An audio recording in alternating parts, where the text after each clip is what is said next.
কিছু নারী والمستضعفين من الرجال والنساء والبلدان এবং কিছু শিশু তারা চিৎকার করছে, আত্মচিৎকার করছে।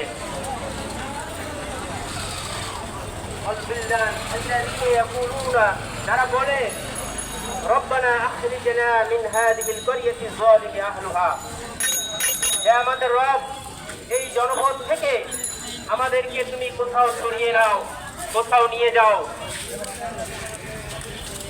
ربنا أخرجنا من هذه القرية الظالم أهلها এখানকার অধিবাসীরা জালিম واجعل لنا من لدنك وليا واجعل لنا من لدنك نصيبا তারা আরো বলে আমাদের জন্য অভিভাবক তুমি অতি দ্রুত নির্বাচিত করো এবং সাহায্যকারী পাঠিয়ে দাও।